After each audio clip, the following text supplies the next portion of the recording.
I guess really it started probably in my 20s or so. I was on the back of a motorcycle where I wasn't supposed to be, and we crashed. It was a dirt bike, and we crashed, and I knocked out like my bottom 4 teeth down here. And so I had a bridge for a long, long time.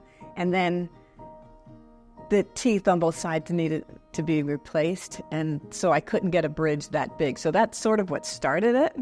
Well, these 2 teeth that had to be replaced, I was having pain with them and they were loose. So it was literally getting hard to chew food, because when the front bridge is loose, it's like, uh-oh, this doesn't feel good. And I really didn't want that to fall out at an inconvenient time.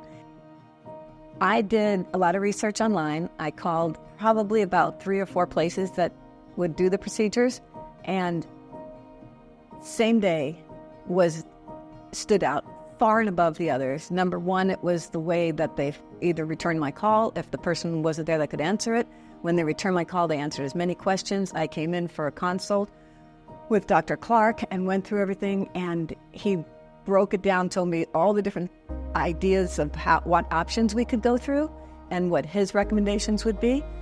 Every time I came in the office, I felt like I was the only patient of the day.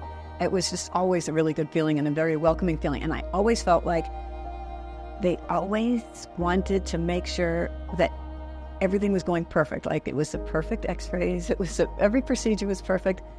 And it's really hard to explain.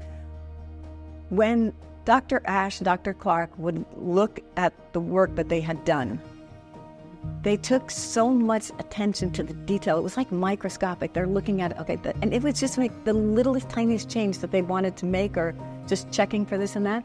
So I always felt like they took so much pride in the work that they were doing that I almost felt like I don't have to worry about this. Like they're thinking of everything I never even thought of. Of course, it's not my place to, but it was just, I always felt like they really, really wanted me to have the most beautiful smile, and making me feel like, we've got this, Mary. Like I'm part of this team, and we're going to make sure that you are happy with this for the rest of your life, because they're going to last me all my life.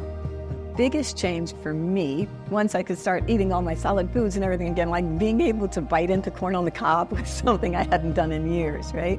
So that was pretty cool. And steak or whatever foods that I want to eat, I can eat. I also felt a lot better about my smiles and just meeting people. I was at a charity event, and somebody introduced me to a man, and when I said hi, I shook his hand, and he said, "Oh my God, you've got a beautiful smile." And I said, "Well, thank you." And then he apologized. He said, "I'm sorry." He said, "It's just that I'm a dentist, and it's just what I look at." So to me, that was a really high compliment. It wasn't just anybody saying you have a beautiful smile, but I think it's beautiful anyway.